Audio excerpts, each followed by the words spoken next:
So ductility.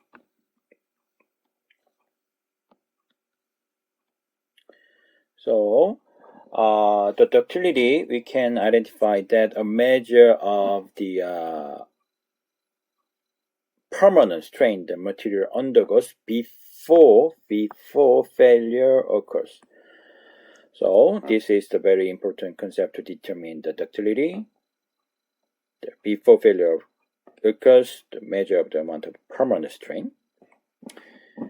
Okay, so the ductility of material in tension can be characterized by its elongation and by the reduction area. Two different concepts, right? Elongation and reduction area. So it can be quantified by percent elongation and percent reduction in area. So the first concept, the percent elongation can be identified by this specific equation. Percent elongation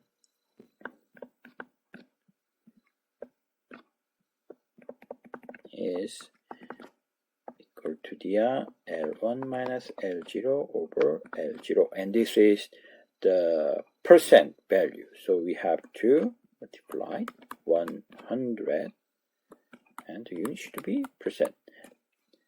And the L1 represent break length and L0 represent initial length. Then what is the break length and what is initial length? In previous video clip, I told you how to perform tensile test, right? Using this ASM standard specimen, which means the Dog-1 standard specimen, we can perform tensile test, and as your initial status, we can define gauge length, and this gauge length is initial length.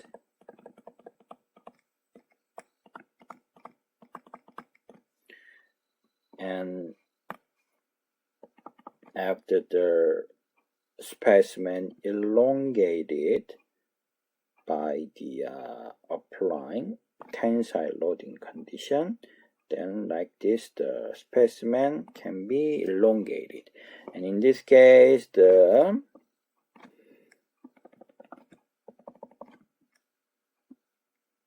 elongated gauge length as a GL star can be observed, right? And this GL star is break length.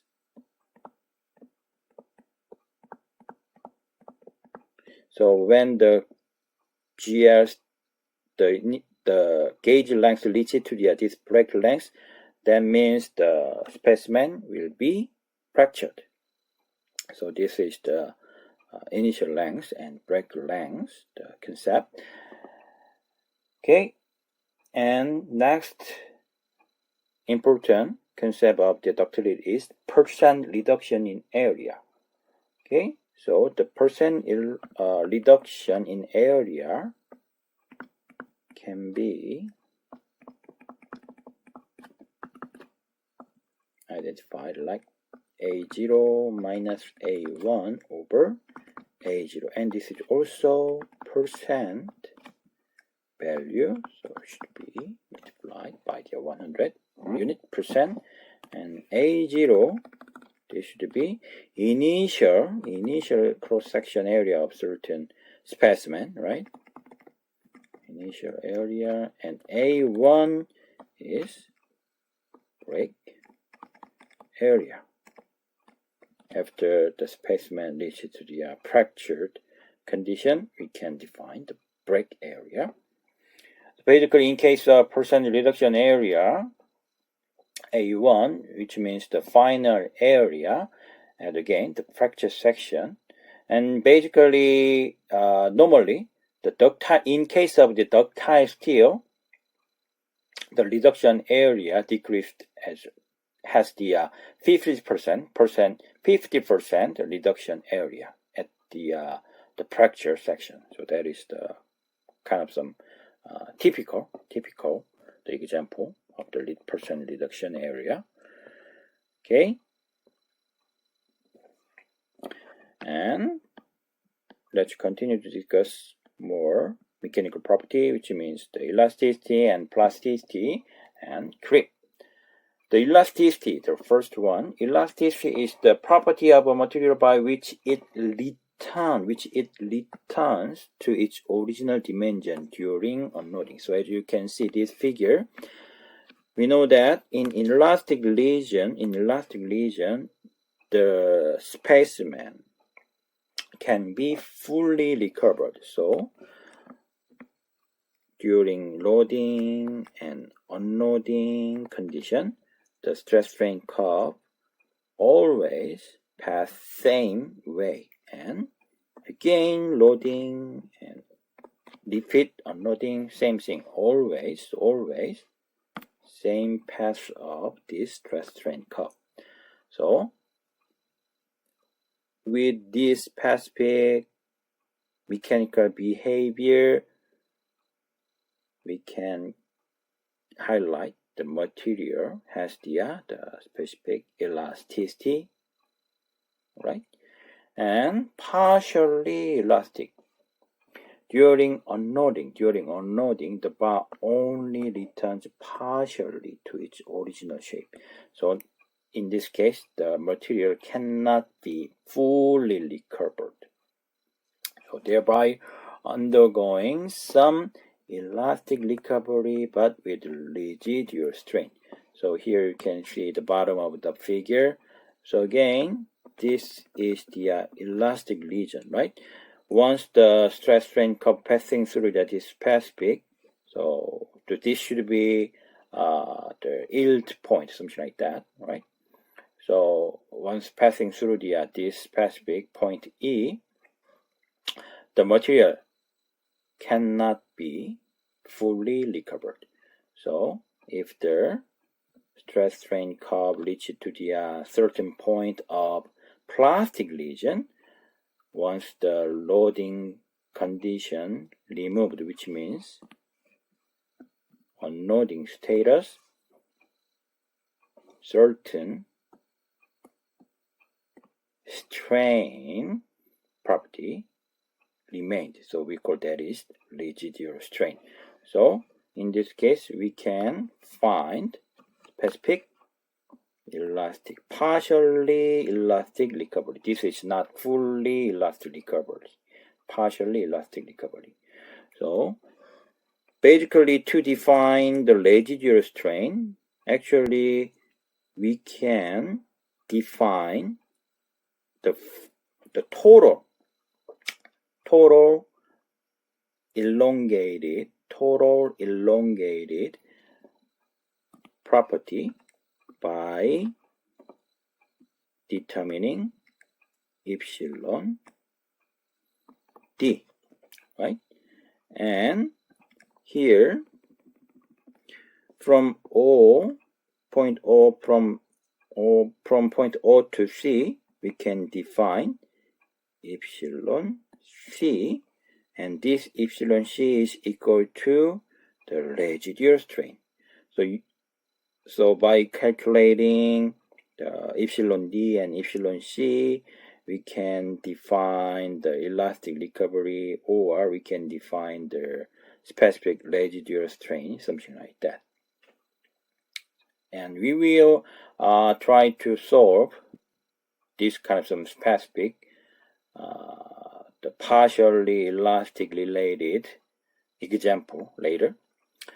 Okay, and the plasticity. So the characteristic of a material that undergoes in the strain at the elastic limit.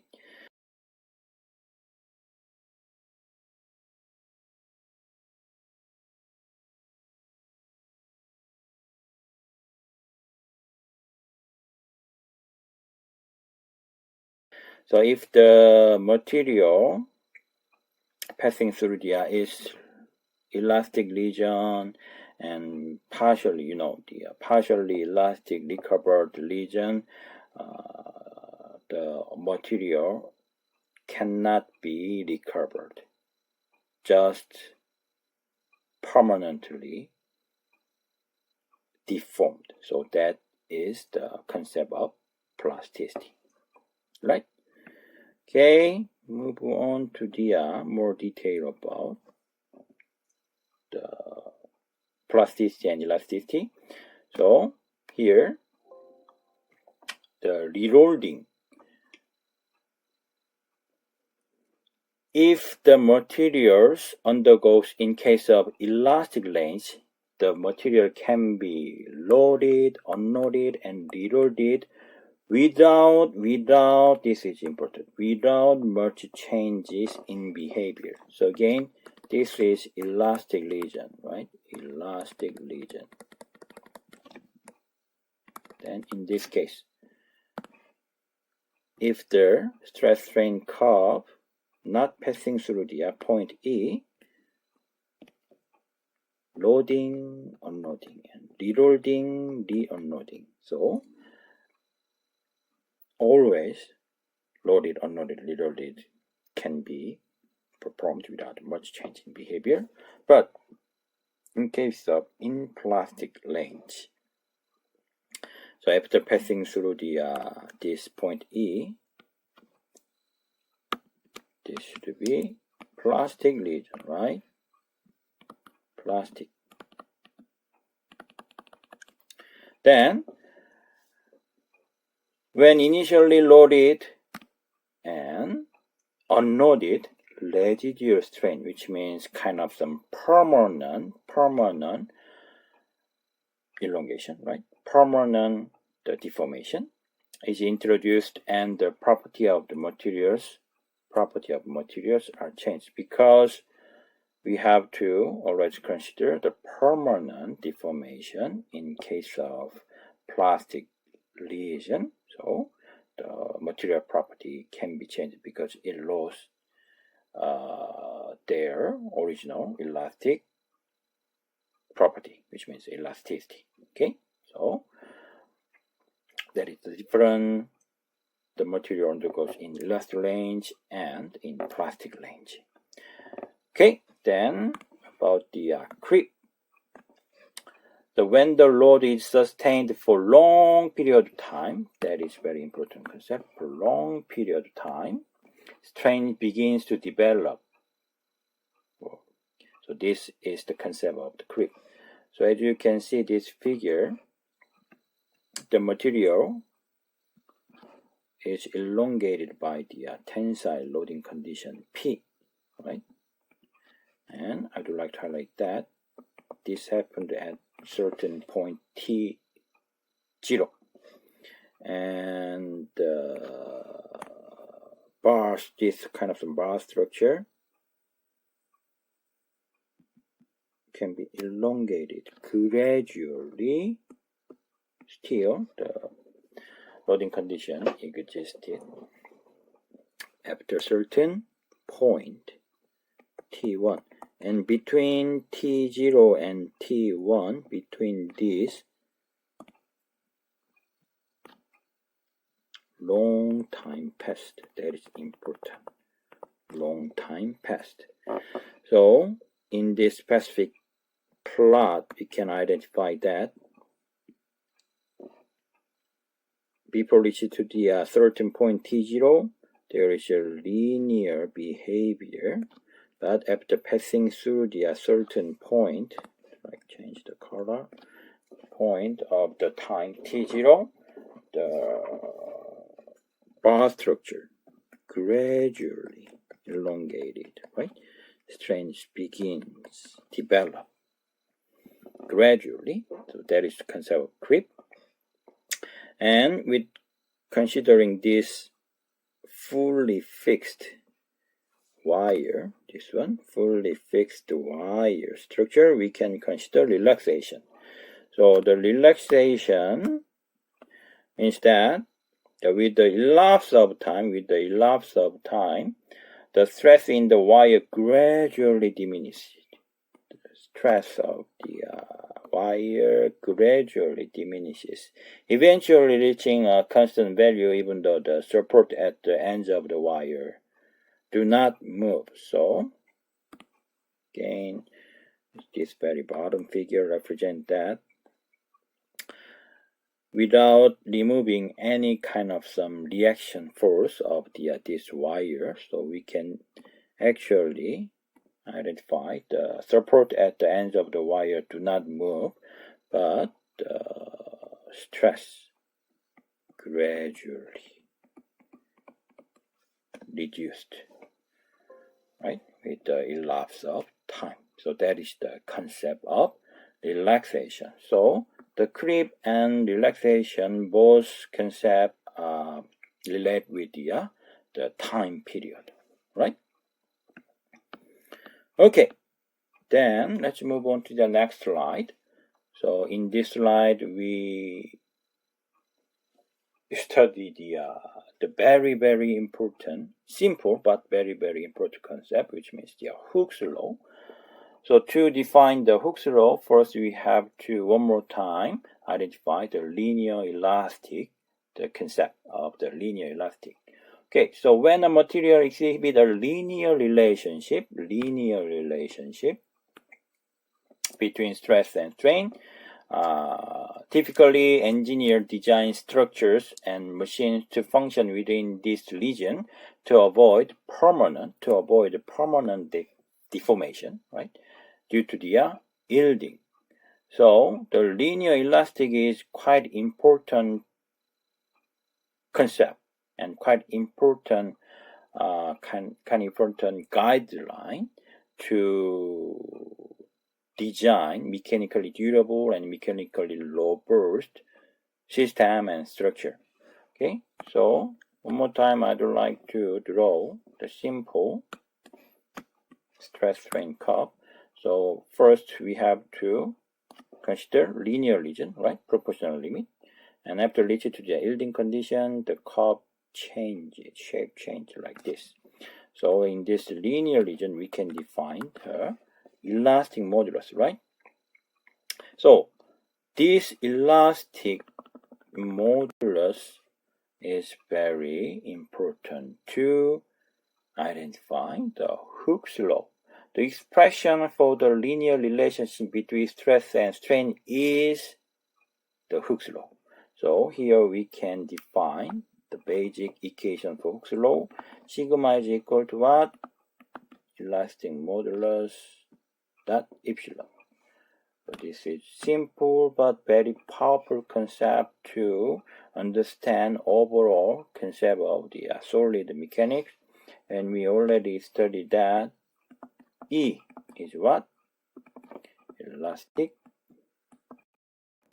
modulus. And sometimes we call this Young's modulus.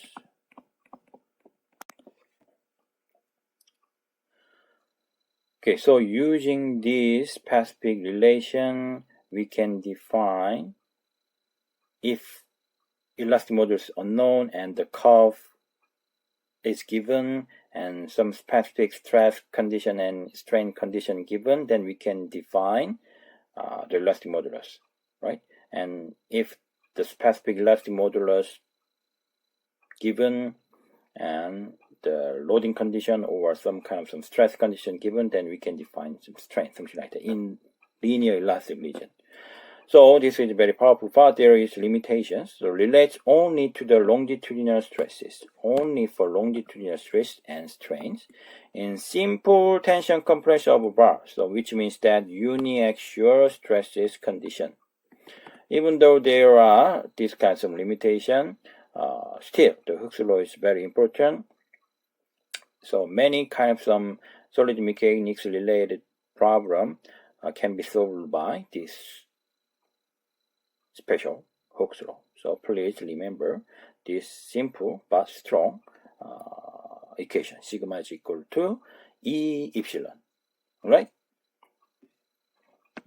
Okay. Then, I'd like to introduce Poisson's ratio. the Poisson's ratio can be defined like this. Lateral contraction accompanies axial elongation. Lateral contraction, axial elongation. And the Poisson ratio relates these two strains to one another. So we can define the Poisson ratio as this specific equation.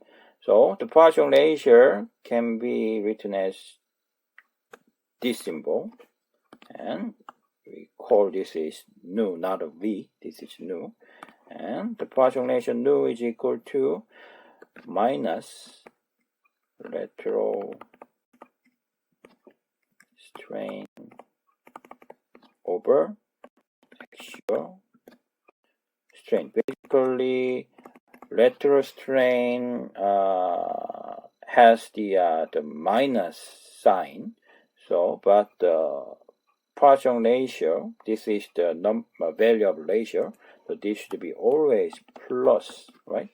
So the minus should be in this equation, and we can rewrite as a minus epsilon prime over epsilon. So epsilon prime is the lateral strain and epsilon is axial strain. And actually we studied what is the axial strain, but we have to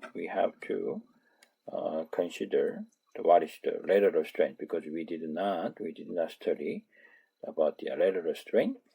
So here you can see the initial status of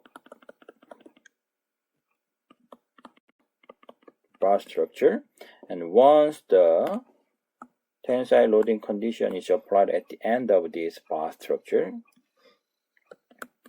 the bar is elongated, right? So like this. This is the initial length of the L0, the length.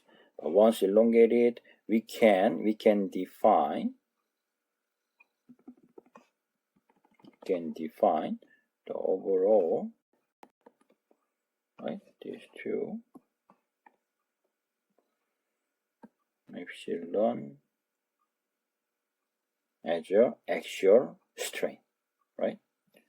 And the lateral strain can be identified that the bar structure, the cross-section area of the bar structure can be decreased with applying the tensile loading condition, right? So the diameter of this cross-section area will be decreased. So here, this is the initial diameter, and this should be what? I do like to say that it's D0. This is D prime. So between D0 and D prime, we can define the lateral strain, right? So this gap, right? This should be lateral strain.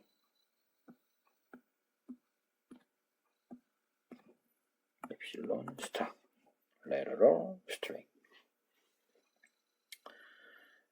So using these two different strain conditions, we can define Poisson ratio, and this Poisson ratio is unitless, which means dimensionless property. And also the Poisson ratio have the limitation. To define this specific Poisson ratio, the material must be homogeneous. So non-homogeneous material, we cannot use the Poisson ratio, concept of the Poisson ratio. And elastic properties must be the same in all directions, perpendicular and longitudinal axis, right? Because the lateral strain and axial strain can be defined the perpendicular direction and longitudinal axis of the bar structure. So the material property should be always the same in all directions, perpendicular and longitudinal axis, right? So there are limitations, but still, this is very important concept to use the basic concept of the Hooke's law and to understand overall the solid mechanics in elastic region. Okay, So please remember this specific equation. Alright, let's move on to the example. So I told you guys we will try to solve the elasticity and partially plastic related some specific problem. So here is the information about the example. So there is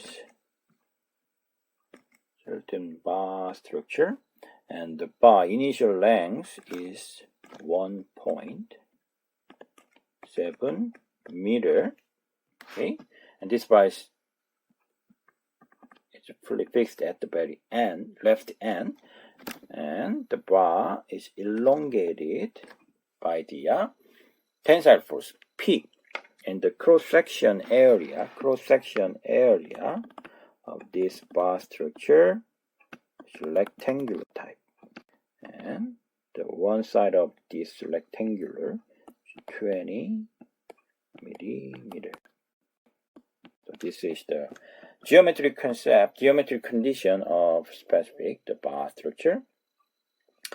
And to solve this example, there are three given values. One is sigma y, yield stress is 275 megapascal, and the elastic modulus is 200 gigapascal, and the delta L, which is the elongation of the bar, with the applying axial loading P, 15 millimeter. So using this geometric condition and given value, we have to determine the permanent elongation.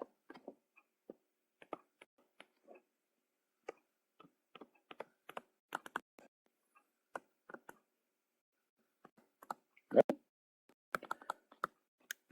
To solve this problem, these given values and geometric condition is not enough. We have to use one another specific condition, which is the stress strain curve. So here the given stress strain curve. So O, A, B, C, and basically from this, by analyzing this stress strain curve, we can define that the point A represents the yield stress, right? Because in previous slide I told you the basic concept of the yield stress, right? So the yield point means that there is an increase in strain with no increase in stress. So after passing through point A, as you can see, strain increase, but stress identical, which means that no increase in stress. So point A represents yield stress, and we know that yield stress is about 275 megapascal because this is given value here, right? Okay, and then we can identify that from point O to A there is a linear relation between stress and strain, so we can define elastic modulus as 200 gigapascal because same thing, it's already given value. Alright, and from this specific stress strain curve we can identify that this material, this bar structure, did not fully recover, right? Because the stress strain curve passing through the yield point, that means the material should have permanent elongation, permanent deformation. So actually we already defined that from O to C, this is what? This is residual strain.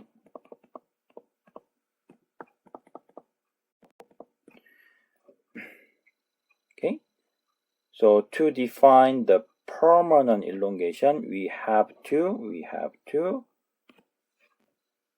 calculate and we have to identify the residual strain.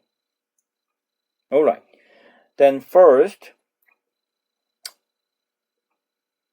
to find the permanent elongation, we have to know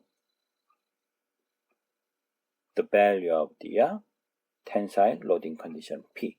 And basically yield begins when the applied load reaches a value of certain tensile loading condition. And we know the specific relation between stress and applying loading condition. Sigma is equal to what? P over A. And we know that the sigma is 275 megapascal as your yield stress, and initial cross-section area is this one, right? The rectangular type. So actually this is square, right? So all sides of this rectangular is same. So I'd like to highlight that this is also 220 millimeters. This is square. So the area of this cross-section is, change the unit to millimeter, from millimeter to meter, so 0.02 square. So P is equal to 110,000 Newton. Okay, so now we know that the load, specific applied load, reach a value of which corresponds to the point A, right? So that should be 110,000 Newton. Okay, now by using the total elongation condition, we can define the total strain of this bar structure with applying tensile loading condition P. So that means that after passing through the point B, we can define unloading, right? This is unloading curve. So the load was removed after passing through the point B. So the corresponding point of the strain epsilon with the point B is the total strain of the bar structure. So I'd like to highlight this as point F, and the total elongation can be identified like epsilon is equal to delta L over 0. Delta L is the deformed length, right? Deformed length. So in this case, the total elongation is 15 millimeter. The overall, the total elongated length should be 1715 millimeter, right? That is the total elongated length. But to define the strain, we have to consider only for deformed length, that is 15 millimeter. And the initial length here, right? Initial length is 1.7 meter, and we have to change the unit as to the millimeter. That is 1700 millimeter, right? So this is about 0.0082882. Alright, this is the total strain of bar structure with applying loading condition. Okay, that is the epsilon F. I'd like to highlight that. This is the epsilon F, 0.00882. This is the epsilon F, and I'd like to highlight that. This one as epsilon F. Alright, then to identify the permanent elongation, we have to define the residual strain first. Alright, and as we already discussed, the unloading follows a long line, the BC, right? Point B and point C, parallel to the line OA. So that means that we can use the same value of slope, 200 gigapascal as a elastic modulus. So actually we can highlight this specific, I'd like to use this one, triangle region, and this same identical triangle region. So using this triangle geometry, we can define the epsilon CF. So epsilon CF is equal to the kind of the bottom line of the right side triangle, and this specific epsilon CF can be identified using Hooke's law. We already know that Hooke's law is sigma is equal to E epsilon. From that standard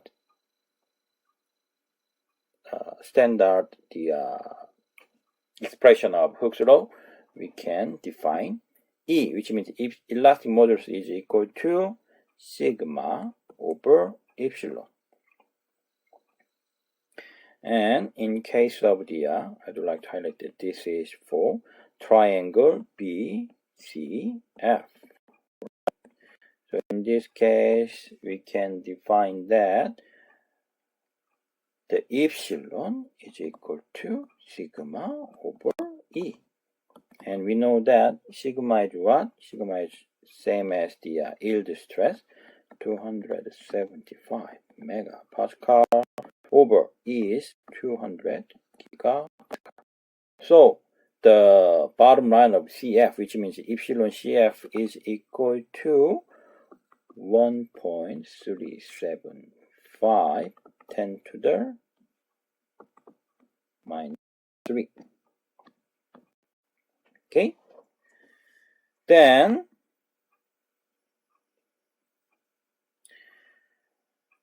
using these two different epsilon, I would like to highlight that this is epsilon F, and this is what?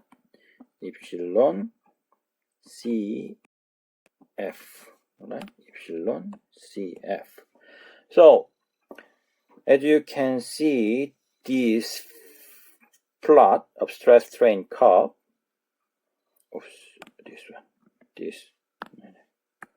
this one, the residual strain can be identified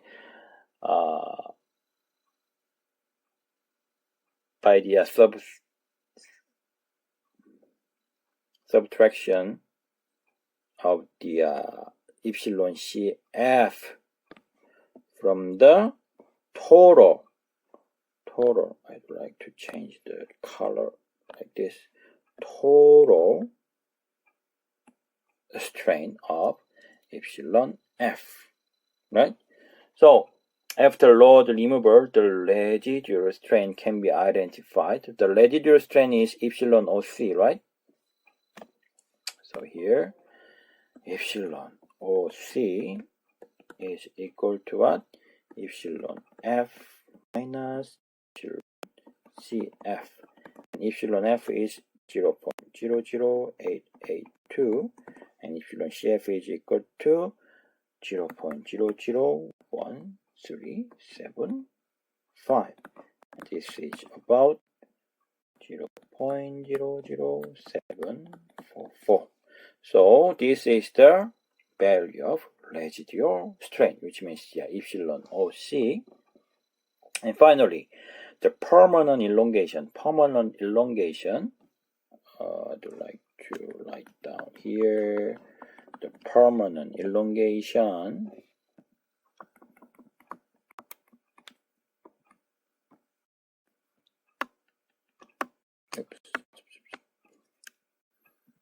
Permanent elongation can be defined as the L0 multiplied by the epsilon of C, which is residual strain. L0 is what? 1.7 meter. And epsilon OC is 0.00744. So the permanent elongation is about 0.0126 meter, or 12.6 millimeter. So using the concept of the partially elastic recovery, we can properly define the permanent elongation of this structure. Okay, so I'd like to stop here, and we'll continue to discuss the shear strength and strain in next video clip. Okay, see you next.